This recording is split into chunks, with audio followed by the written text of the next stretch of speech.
Support for your public radio station comes from our members and from Rohrbach Brewing Company, with 2 locations to gather with friends and family this holiday season. Giving options include branded apparel, beer subscriptions, and gift cards. Online at rohrbachs.com. From WXXI News, this is Connections. I'm Evan Dawson. Our connection this hour was made in Nuremberg, Germany, 1945. For years, Nuremberg had been the home to a number of Nazi spectacles, rallies, demonstrations, and speeches. And then during World War II, much of Nuremberg was destroyed. So when the international community was looking for a location to hold an unprecedented trial of surviving Nazi leaders, Nuremberg seemed like the right symbol. They would hold the trial in the Palace of Justice, one of the few buildings intact enough for such a proceeding. To prosecute the Nazi leaders, the United States turned to Supreme Court Justice Robert H. Jackson. Jackson was once considered by FDR to be such a natural leader that Jackson could have been president.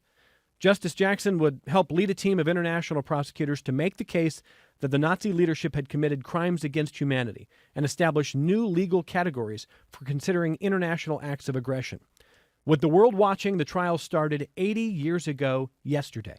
Justice Jackson delivered an opening statement that is still often quoted today, and I want to play part of his opening statement in prosecuting the Nazis now. The privilege of opening the first trial in history for crimes against the peace of the world imposes a grave responsibility. The wrongs which we seek to condemn and punish have been so calculated, so malignant and so devastating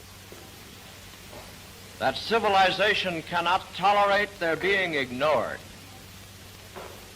because it cannot survive their being repeated. Justice Jackson made clear that while the crimes being considered were essentially new terms, crimes against peace, crimes against humanity, he felt that it was justified to do so. Here's how the BBC put it. The Americans were adamant these crimes had to be laid out in detail in open court. And what's more, the Allies had a duty to demonstrate the values for which they had just fought a 6-year war. If the courtroom turned into a propaganda battle, and Nazi leader Hermann Goering would certainly give it his best shot, then so be it. Justice, genuine democratic justice, must be done. But what do you charge them with? And is it fair to charge them with crimes which were not even on the statute book at the time they were committed? What lawyers like to call ex post facto? As Robert H. Jackson, chief U.S. prosecutor, put it, let's not be derailed by legal hair splitters. Murder, torture, enslavement, these are crimes recognized by all civilized peoples since the time of Cain. Today, 80 years later, the work at Nuremberg endures for its establishment of international law and standards. And the new movie, Nuremberg, explores the story, and particularly the legal showdown with Nazi leader Goering. And for those of us in Rochester and Western New York, a little history that might not be familiar to you. Justice Jackson was from Jamestown, New York. Jamestown is the home of the Robert H. Jackson Center, which seeks to promote liberty under the law. And we're going to be joined by the leadership of the center.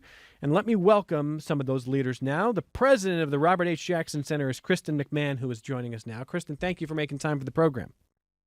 Happy to be here, Evan. And I want to welcome a second guest who we're going to make him stay for just a little while. He was pitching in just in case Kristan was going to be coming out late from an event. Rolland Kidder is the former executive director of the Robert H. Jackson Center, and I know the man can tell a story because he happens to be my uncle.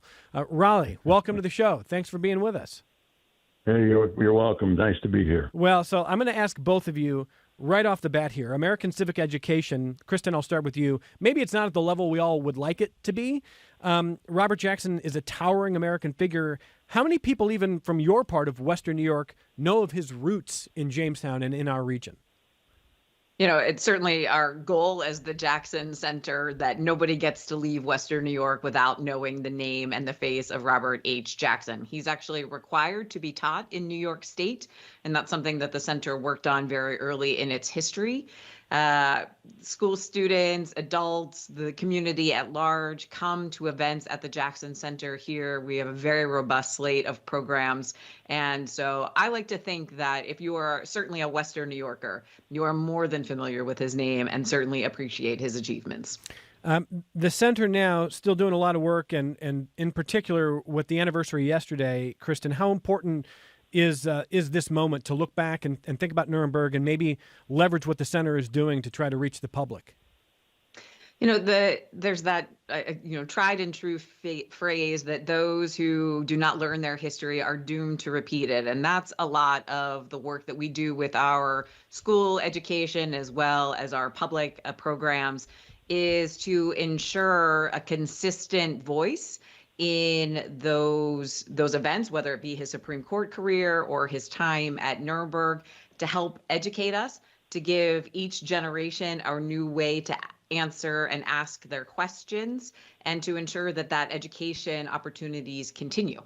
Because it is important, with each generation that passes, we lose those direct connections with that history. And this gives us the opportunity to explore and really learn those lessons for ourselves. Yeah, Raleigh, you do a lot of writing and a lot of thinking about the lessons of history. And I'm thinking about the words of Justice Jackson that we just heard there. He said there is a great responsibility in prosecuting that trial because the world could not tolerate a repeat of what the world had witnessed with the Nazis. And yet here we are. I can't ask you to speak for Justice Jackson. I never would do that. But Raleigh, I wonder what you think in this strange moment with the kind of effort of, it's almost Nazi rehabilitation, Hitler rehabilitation going on. Does that surprise or concern you? Well, I think there's always a bad side to humanity, to be honest with you, and I think Jackson knew that, and I think he knew that probably what was going on at Nuremberg at the end of the Second World War was not going to end war, but he did want to have a process in place. It was the first time it was done to have at least a legal proceeding on it, and there's a quotation on the flagpole base at the Jackson Center, which basically says that if we can root out of men's thinking that all wars are legal, at last we will have aligned the forces of law on the side of peace. And I think it was that kind of thinking that drove Jackson to accept Truman's appointment and to go to Nuremberg. And it, of course, was a huge thing and probably the biggest thing in his legacy. We're going to talk this hour about some of the lessons of Nuremberg, and some of them are on display in this new film in which Russell Crowe stars as the Nazi leader and Michael Shannon plays Jackson.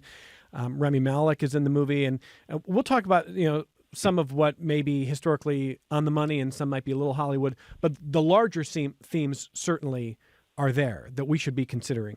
I do wonder, Kristan McMahon, again, you can't speak for Jackson, but I can't believe that he would have thought post-Nuremberg we'd be sitting here 80 years later with a kind of rehabilitational effort underway for Nazi ideas.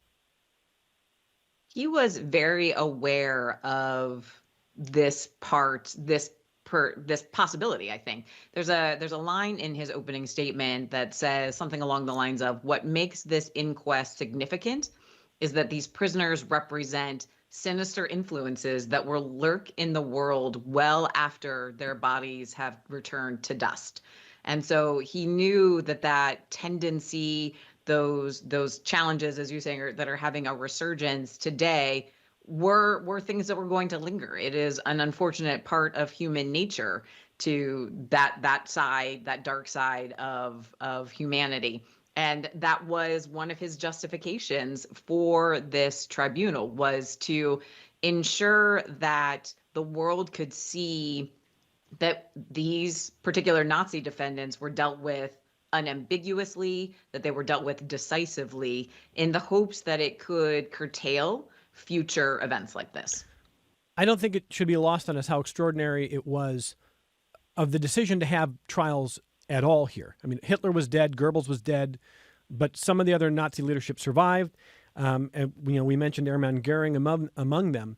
And I think the 2025 mindset would say, like, well, the Nazis, you don't have to have a trial here. You just witnessed everything. But I want to listen to one other piece of sound that I think is really instructive here. This is Jackson, as part of his opening statements, explaining essentially why do a trial at all and what the possible value would be. That four great nations, flushed with victory and stung with injury, stay the hand of vengeance and voluntarily submit their captive enemies to the judgment of the law, is one of the most significant tributes that power has ever paid to reason. This tribunal, while it is novel and experimental, is not the product of abstract speculation, nor is it created to vindicate legalistic theories. This inquest represents the practical effort of 4 of the most mighty of nations, with the support of 15 more, to utilize international law. They didn't have to do that. I mean, I suppose there were a lot of other things. That was unprecedented. So let me start with you, Rolland Kidder. When you think about Jackson's words there and the decision to undertake that trial at all, I mean, there was the possibility that they could lose. And it was a very tense set of months. We're going to talk coming up here about, you know, the cross-examination of Nazi leadership and the ways that Jackson occasionally felt a little rattled and confessed privately to his colleagues that he felt he was up against masterful liars. It was a risk, I think, to do this at all, wasn't it, Raleigh? I think it was, and I give Jackson a lot of kudos for his courage in standing up and saying we're going to have this trial. I don't know as many people in Western New York remember the name William J. Donovan, but there was a state office building named after him in Buffalo, and people there, I'm sure, still know about him. But he was the head of the Office of Strategic Services in the Second World War, and Donovan was there at Nuremberg initially, and I think there were people like Donovan who said, let's just take the worst 20 bad actors and execute them and get this thing over with, kind of thing. And Jackson said, no, we're going to enter all of this evidence in. We're going to make a case for it. And I think a lot of people who are out there today who have been involved, let's say, in Holocaust education and so forth, revere Jackson because a lot of evidence was preserved because of this trial. I mean, it went on for 11 or 12 months almost. I mean, and in all kinds of evidence, including film evidence and everything else, was entered into the record at Nuremberg. So it's incontrovertible, really, what the evidence was that was presented. And I think standing up for the process, you might say, of a criminal proceeding and doing it as much as you could in a Western form of justice, I think it was worth the fight, and that's one of the things that Jackson will always be revered for. Kristan, did you view this as a risk for Jackson and the others to undertake this trial? I do. Jackson once described this as one of the hardest things he ever had to do, because not only did he have to convince people that a trial should happen, but he also had to find the courtroom and then try the case. And, part of his imagining of this process was to make sure it was very clear to the public that the judges were independent and would make their own decisions on this. There's some comparison with what would have been justice in the Soviet Union at the time, which were largely show trials. And so someone would tell the judges, this is what your verdict is going to be. And that wasn't going to work for Nuremberg if it was truly going to act as a deterrent going forward. And so I think the stress of it for Jackson was a factor. In fact, after President Truman asked him initially, or sent some emissaries to ask him if he would be willing to do this, he really did talk about the stress that this would bring and whether or not that might shorten his life. And that was part of his consideration. And so he did think that this was, because it was a real trial, there was every possibility that they might not be successful in their endeavor.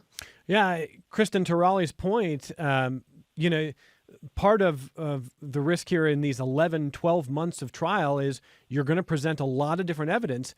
But of course, the propagandists on the other side are going to lie. They're going to try to deceive the court. And that is exactly what happened. There were images and video. My understanding is there were all kinds of images showed of murdered Jews. Really, really very difficult, grisly scenes to see. And some of the Nazi defendants would not even look at the images. Mm-hmm. I don't think that is true from what I read of Hermann Goering, but when Goering gets on the stand, he basically says, look, that was the SS. We didn't even know they were doing that. And some of this is the first we're seeing of it. Now, again, to us, that's impossible to believe, and that contradicts so much of the record. But you are rolling the dice that a master propagandist is not going to be successful in convincing the court. I mean, it was almost the first form of Holocaust denial, I think. What do you think? Yeah, it's an interesting maybe quirk in the system is probably the best way to think of it, that in the continental system in Europe, one of the tenets is that it's important to hear from the defendants, even if they might lie. And obviously, in the American justice system, we don't recognize that. The defendants speak in very controlled circumstances, and perjury is one of the things that the American system is actively guarding against. And so there, Jackson, you alluded to this a little bit in the movie and in the conversation with Goering. Jackson was very frustrated by Goering initially because of his taking every opportunity to pontificate, to explain away these things which Jackson wasn't used to from the American process. The press actually described this trial as exceptionally boring. They were really hoping for those sensational stories from the victims and from the survivors. And to your earlier point, Jackson and his colleagues from Great Britain and France and the Soviet Union were trying to create an unimpeachable record for this. And so it was a very document-heavy trial. It was a lot of validating a document, walking through what the document actually said, and then having that stand as the record. So it was very procedural. It was very heavy fact-driven, but you weren't getting those, headline stories out of it in terms of this shocking in from Nuremberg. Well, and I'm looking at the way some of the journalists described not just as a trial that got boring, but also the journalists described Goering as, quote, the last of the Nazis who still believes. And part of why they described that is because, he was this sort of foreboding figure. So Raleigh, in your work as executive director, and, Kristan's doing the work now, of course, and you're not trying to do hagiography. You're trying to do history. So one of the kinds of analysis that I hear, Raleigh, is that Jackson was masterful at opening, masterful at close, a little bit rattled during the cross, but had a great team around him. How did you see his performance on the whole there in those 11, 12 months, Raleigh? Well, he's not a perfect human being as anyone is. And we had, of course, when I was at the Jackson Center 20 years ago, as the executive director, which Kristan is doing now, there were still quite a few survivors of the trial. And so we had people like Whitney Harris here, who had podium timing, and Henry King and others. And, some of their stories were strong. Some of them weren't so strong.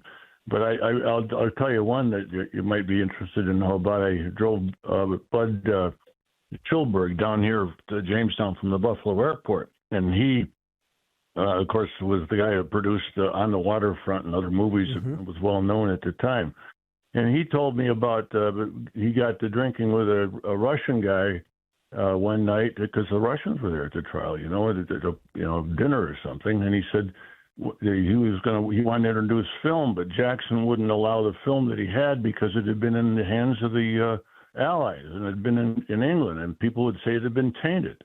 Well, the Russians guy said, well, listen, we got film out in the silo out in our section out there about 20 miles out of town. Why don't you come out and get that? So the next day, Schulberg did in a Jeep with a guy, and that's the film that got introduced. There were standards of evidence that had to be met. They were met. The crazy things that were happening. Was it a perfect process? No. But I think it was as close to justice probably as you could get at the end of the Second World War. It was certainly a step forward. Kristan, how did you view Jackson's overall performance? Overall, I would say I think he did very well. There were certainly parts, and that first day of examination of Goering is one of those where Jackson was asking some open-ended questions, and that really gave Goering the opportunity to speak from the podium in ways that Jackson found both challenging and deleterious to his case. He adapted, though. Goering's cross-examination lasted the better part of several days, and so he adapted to that process started asking more yes and no questions as opposed to giving Goering the room to speak.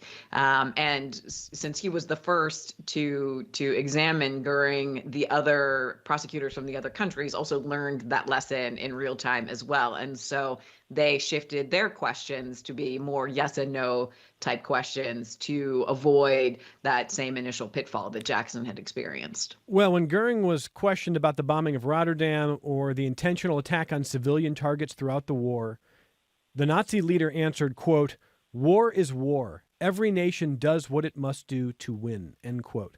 And, Kristan, maybe more than any other exchange, it seems to me that the very idea of Nuremberg was to address that question, that either war is war and there's no rules, or that even in war, there are internationally accepted lines that cannot be crossed and must be drawn now and for the future. And Goering was essentially arguing for war without rules, wasn't he? Mm-hmm. He was, and and I think history had already shown before then that there were already rules to war prior to that. But if you think about the same time as Nuremberg, you also have the creation of the Universal Declaration of Human Rights.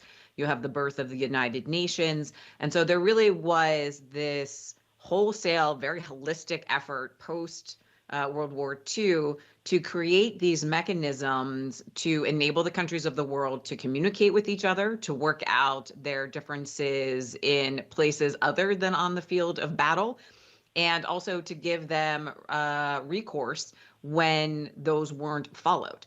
And so part of the legacy of Nuremberg extends into those very clear crystallizations of what is okay and what is not okay in war. And that leads us into the International Criminal Court today.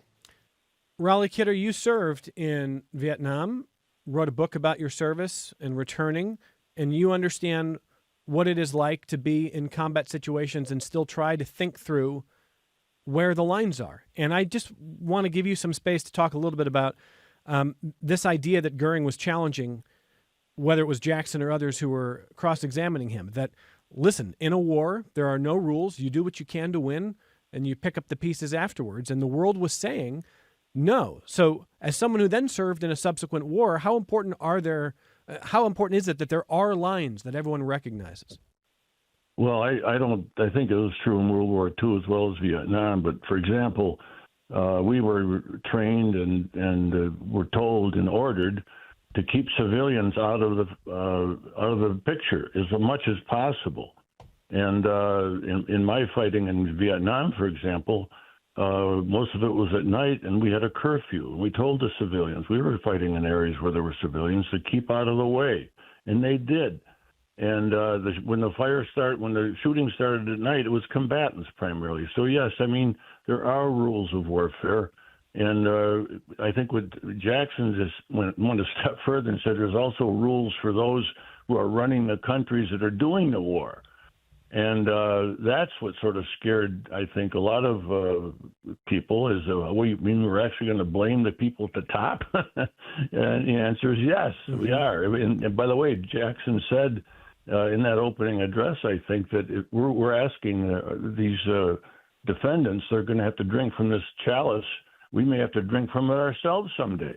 I mean, he didn't just apply it to them. These were standards that he felt should be applied going forward. So how much they get applied, what happens in the future, I mean, we don't know yet. But I mean, at least somebody stood up back there at the end of the Second World War, the most destructive war in human history, and said, hey, stop, we're going to have an accounting. And I give Jackson the credit for that, a lot of it. Of course, it had to be supported by Washington. It was supported by FDR, and that was passed on to Truman. But there were others, as I mentioned, who just wanted to get it over with and not have this accounting, and Jackson stood up and did the right thing. I'm glad Rolland brings up this point. I want to ask Kristan about something related here. Then, Hoover, I'll take your phone call. I've got a few emails to share from the audience. In our second half hour, we'll talk to Kristan a little bit about how she sees the new movie Nuremberg and whether that's worth going to see. That's accurate enough. I mean, it is Hollywood. But Kristan, Raleigh's point about Jackson and the prosecuting team pointing to the top, saying when atrocities are committed, the people at the top are going to be responsible. And I am not a scholar of Jackson or of Nuremberg or of history at all. Everything I read indicates that in the subsequent decades, a lot of Americans now look at it and say, boy, we are allies with Germany. They're such important friends. How have they healed their society and been accountable? And some of what I read indicates that Jackson and the team pointing at the top and not explicitly blaming the rank and file meant a lot to average Germans who were trying to kind of make sense of it. But again, that's not my scholarship, so I want to know if you want to speak on that point. So this is actually, I think, one of the landmark pieces of Nuremberg is that it was really one of the first time that those who gave the orders were held to the same accountability standards as those who carried out the orders. I believe it's in Jackson's closing statement where he says something along the lines of, if you cannot hold the people who gave the orders accountable, and you cannot hold the people who carried out the orders accountable, then literally nobody is ever responsible for war. And that cannot possibly be just. And so it moves forward with that. I think that, to your point, in Germany, they've done an excellent job of educating each subsequent generation about World War II, about the Nazis, about how that history manifested itself in an effort to hopefully avoid that ever happening again. There was actually a film produced, I believe, in 1948 showing the Nuremberg trials, and it was done in German as a way to educate the next generation of Germans on what those trials were, what that justice system was. And again, all of this is to help them heal and help them to hopefully avoid such things in the future. All right, let me grab Hoover in Pittsford on the phone. Hey, Hoover, thanks for calling. Go ahead. Oh, you're welcome. Great program again. Two things real quick. I did a law program for a semester in West Germany in the mid-'70s, and all of my German fellow students were so apologetic. They didn't come out and say we're really sorry, but the way they acted, and they asked me questions about America's response to the war, 25, 30 years later, and I tried to be real honest with them. But they were such great kids. Well, we were all kids then. It was a good time to see how that war affected the next generation. So that's a good point. And the real reason I called is on Wednesday, the Harvard Law School indicated in their chronicle that came out Wednesday that the entire Nuremberg transcripts are now available to the public. And there's thousands and thousands of pages. So you can go on Harvard Law Review or Law Chronicle, and there will be links into the Nuremberg transcripts. Anybody can go and read it. You just got to know how to access it. So I want to get that out there for the listeners. Hoover, thank you for the phone call. Kristan McMahon, you want to add to that point there? Yeah, so Harvard has been working on this project for about 25 years. And so, yes, just this week they announced in time for this very important anniversary that they have finally completed all of that work, digitizing all of that information. There have been, the transcripts themselves have been available in book form more or less since the trials had happened, but this is really the first effort to make them universally available digitally. And it was a ton of work, I'm sure, and it's such a wealth of material and information for the average people, for researchers to have all of that accessible. We at the center actually have all of the documents that were in Jackson's collection at the Library of Congress. We have all of that digitized. And we also have the entirety of the audio of the trial available on our YouTube channel as well. So unfortunately, that is not translated yet. So for some of it, you will have to speak German or French or Russian or use the YouTube translation services to get the English version of it. But having all of those records publicly available only contributes to educating the current and future generations on this, and they can read it for themselves so they have that primary source experience. Hoover, thank you for the phone call.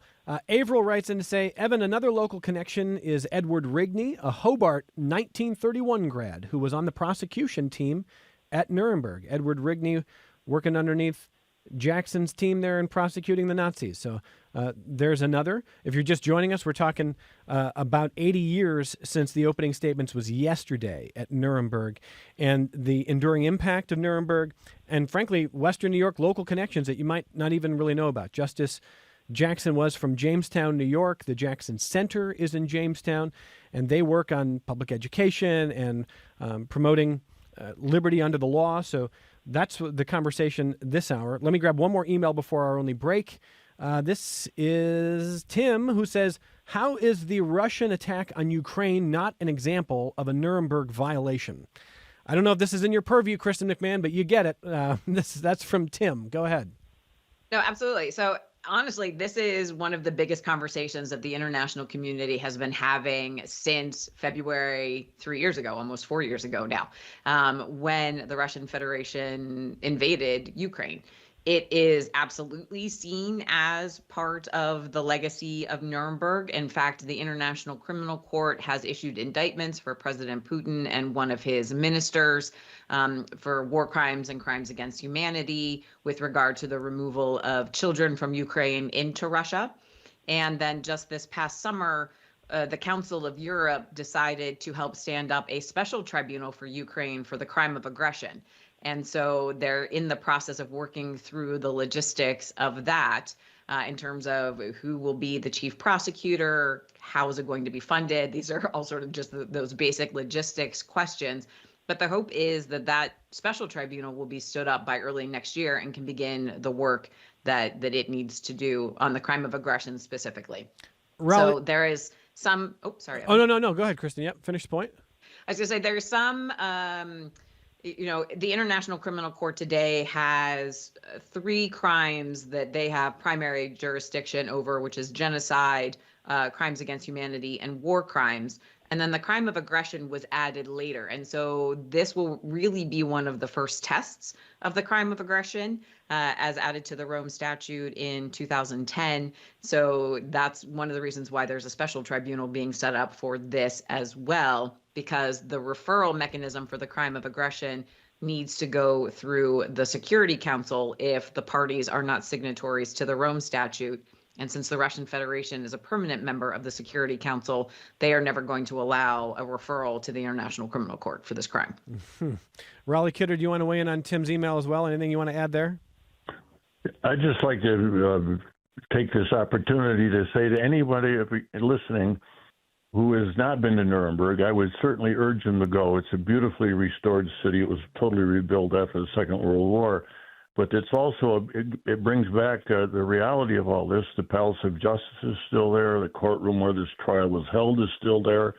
And there's a documentation center out at the old stadium where Hitler had his rallies, which is a powerful museum of the Holocaust, basically. And the combination of it is that if you're heading that way, if you're in Europe, you ought to stop by and see all this because it really has a powerful impact.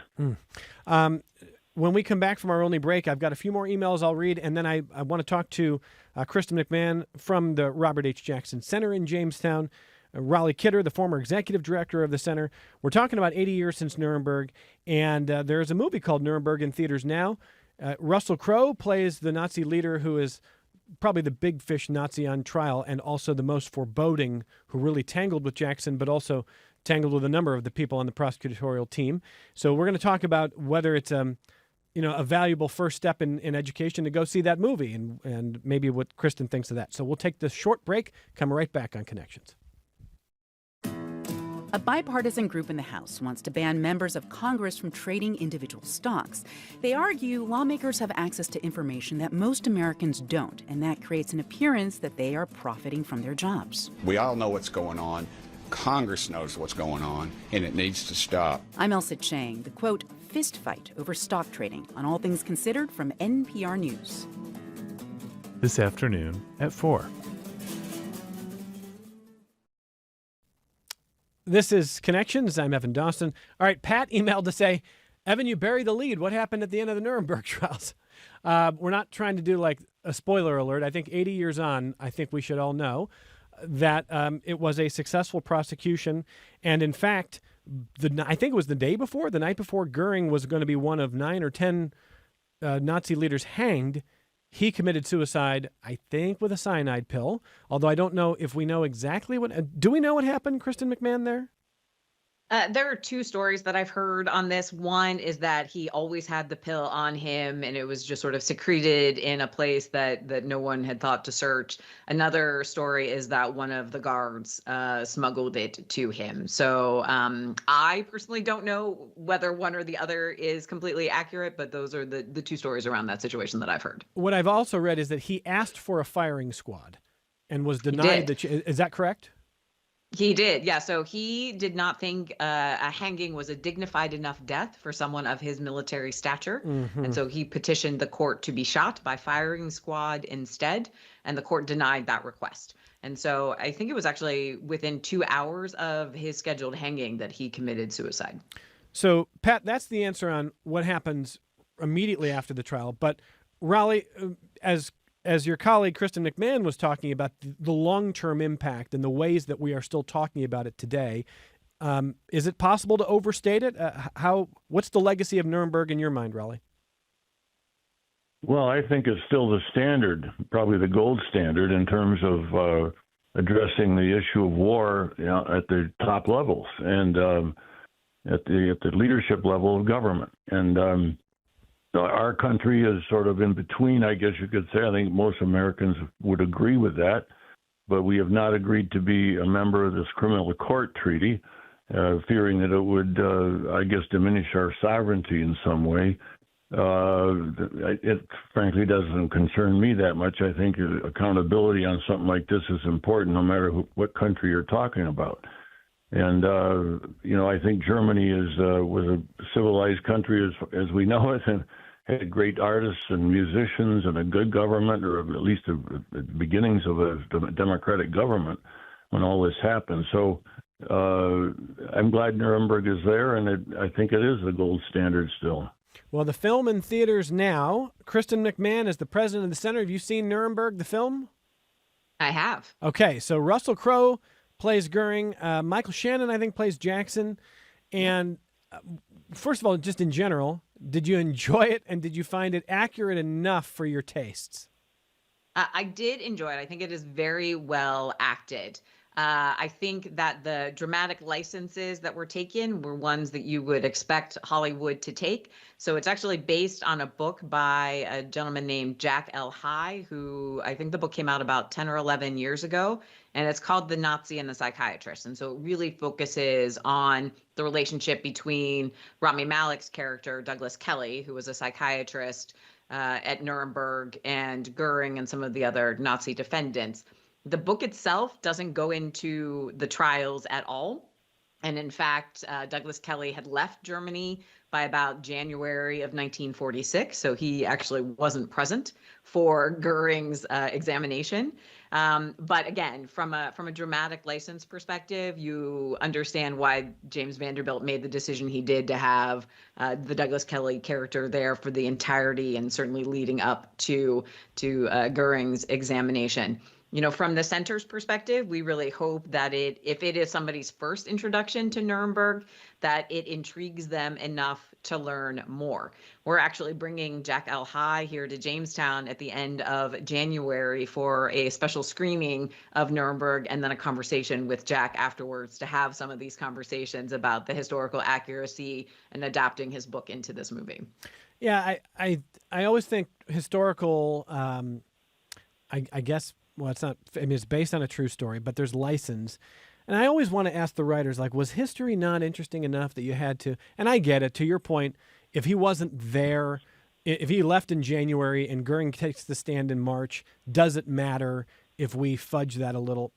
Sure, I get it. But I'm also wondering, if this is the only foray that some viewers have of Nuremberg, the story, which will probably be the case, does it do enough for them to give them a good understanding?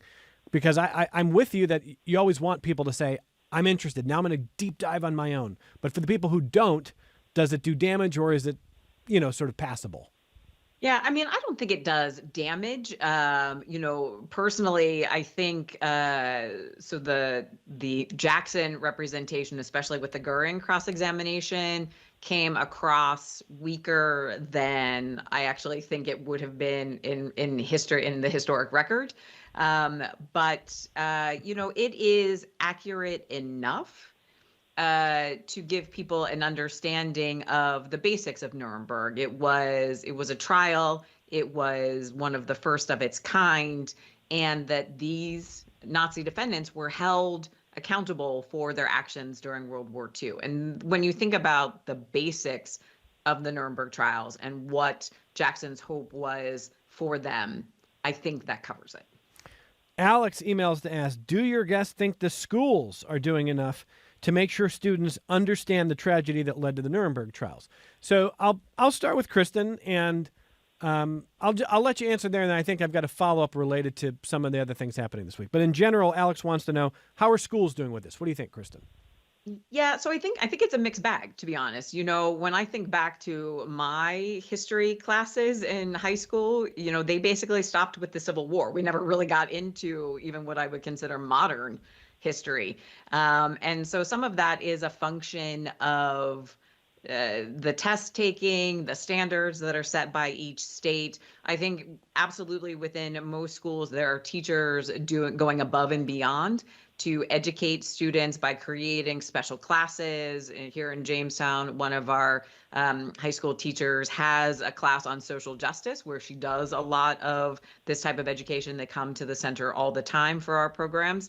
And so within each school, I suspect that there is, one or two teachers who are really doing that above and beyond work to ensure that these lessons survive.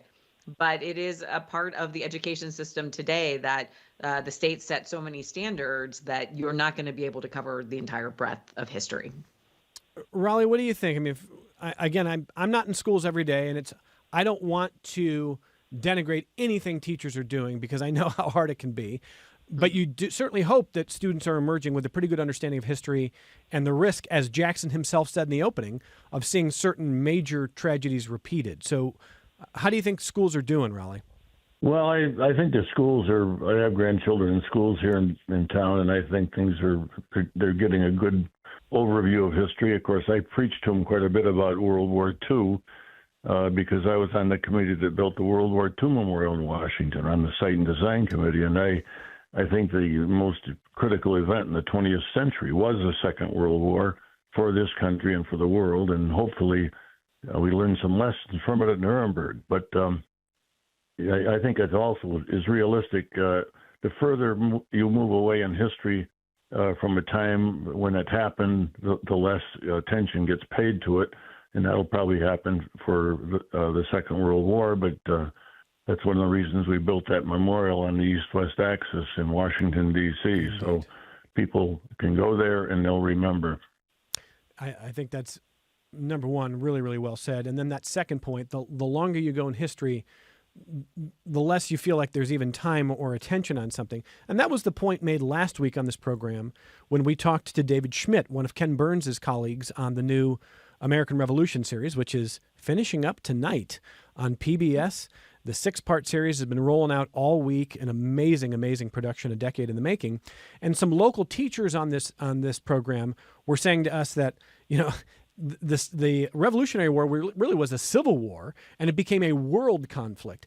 But those things are sort of elided in a lot of classes, not because teachers don't want to teach, but because they don't feel like they have a lot of time. I mean, Kristan, to your point, if we can barely get through the Civil War, the American Civil War, and teachers feel like they're racing to teach enough material that's going to be on a standardized test, I don't think it's fair to denigrate them for saying, hey, how thorough of an understanding do you have of the Revolutionary War for your students? Or how much detail did you get into on Nazi propaganda and the rise of the Reich, et cetera?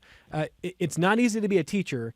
I just wish everybody had more time. And I guess maybe that's where you come in, Kristan, with the center's mission.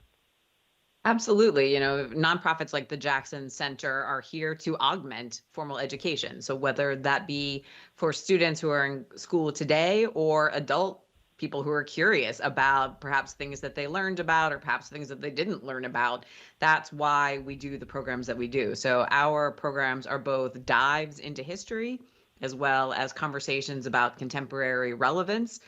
For some, like an organization like the Jackson Center, it's also important for us to help our audiences understand, why are we still talking about Robert Jackson today? What was his place in history? But more importantly, why is he relevant to our lives in the present? All right, back to your phone calls and emails we go. This is John in Rochester next. Hey, John, go ahead. What was the role of Rochester Zen Center founder Philip Kaplow? Philip Kaplow. Has he kept Kaplan?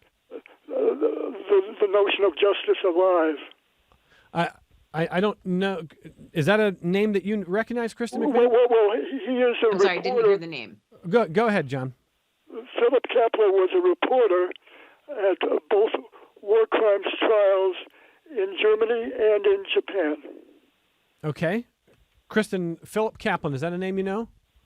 That is not a name I know, although I'm not familiar with everybody on Jackson's team. Okay. So I'm always curious to learn more. All right, Rolland Kidder, was that a name that you recognized? No, but it sounded like it was a reporter. Yeah, reporter, I think. Covering both. There were some war crimes trials in the Pacific also. They were not to the extent of Nuremberg, and they've never had the lasting, I think, power of Nuremberg, because there wasn't really as much of a formal process, and it wasn't received well, I guess, in MacArthur's world at the end of the Second World War. But I don't know the name that he mentioned. No.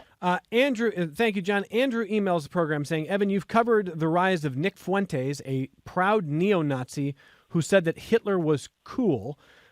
Jackson would probably be rolling over in his grave if he saw that happening now. I think our guests, I appreciate that, Andrew. I think our guests have kind of covered the fact that Jackson was aware of the dangers of the repetition of history. So I don't disagree that it's fair to assume that Justice Jackson would be extremely disturbed to see neo-Nazis in the ranks of sort of American almost mainstream now. But he certainly was aware, Kristan McMahon, to Andrew's point there, he was aware that this could happen, right? Absolutely. I think first and foremost, he would be exceptionally disappointed that the record he was hoping to establish at Nuremberg is being questioned as to with Holocaust deniers and things like that, because that was one of the reasons why it was such a document-heavy trial.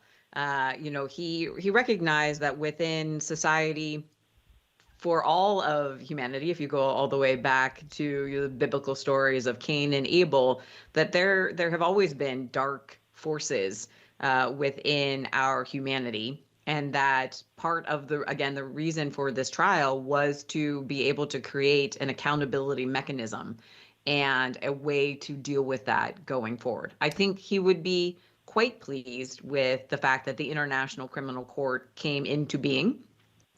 As with any legal system, it's not perfect. And there's certainly a lot of questions about it now and a lot of pressures on it. So that adaptability, hopefully, that it will have to address what circumstances today require it to address.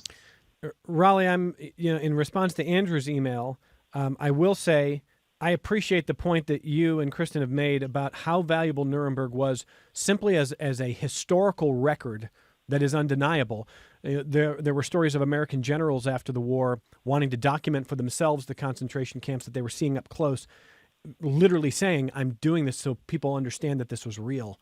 And you've got people, to Andrew's email, the emailer's point, like Nick Fuentes, who are making jokes about how long it takes to bake a batch of cookies in reference to how long it would take to kill that many people in the way that the Jews were killed by the Nazis, and then doubting that the numbers are real. And I find that not only absolutely obviously anti-Semitic, bigoted, disturbing in every way, but Raleigh, the documents and the records are there partially because of Jackson and Nuremberg, right? We've got the documents.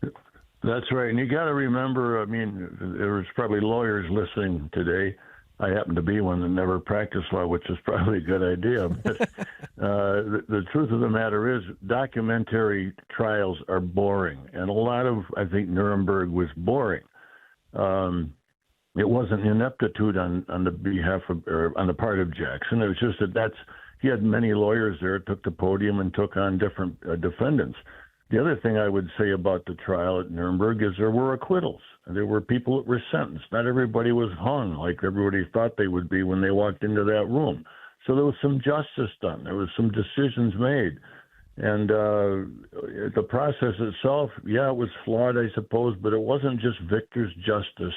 It was a step in the right direction, and I think that's the way we have to look at it. Well, a listener writes to say, Evan, listening to your show after a Holocaust survivor social event is mind-boggling. I would suspect that would be. But I'm grateful for the audience today. And as we finish up here, Kristan, about 30 seconds, what do you want people to know about the Jackson Center today? So we spent a lot of time talking about Jackson's relevance today. In fact, we kicked off this afternoon at noon a worldwide series commemorating the 80th anniversary of Nuremberg. So we'll be doing one program a month with our partners around the world to help foster these conversations and really to help educate people. So I would encourage your audience to visit the Jackson Center's website, roberthjackson.org, and check out those programs. They are all virtual, so you can participate from anywhere. Kristan McMahon, I know you have a busy schedule. Thank you for working in this conversation today, and thank you for the very important history that you all preserve and share. Thank you so much, Evan. It's been a pleasure. And Rolland Kidder, former executive director of the Robert H. Jackson Center. Raleigh, great having you as always. I'll see you soon. I'll see you. Thanks. That's Rolland Kidder, Kristan McMahon. Wonderful, important conversation. I hope you appreciate what the Jackson Center does. I hope you've been watching Ken Burns' series on the American Revolution, which wraps up tonight. Big week for history here. From all of us at Connections, thank you for watching. Thank you for listening. We are back with you on Monday on member-supported public media.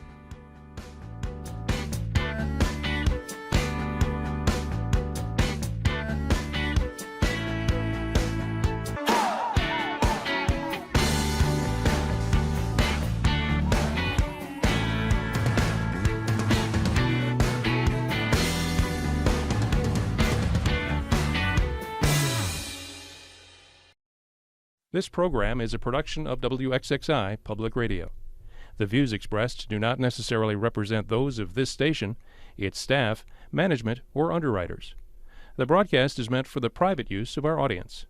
Any rebroadcast or use in another medium without expressed written consent of WXXI is strictly prohibited. Connections with Evan Dawson is available as a podcast. Just click on the Connections link at WXXInews.org.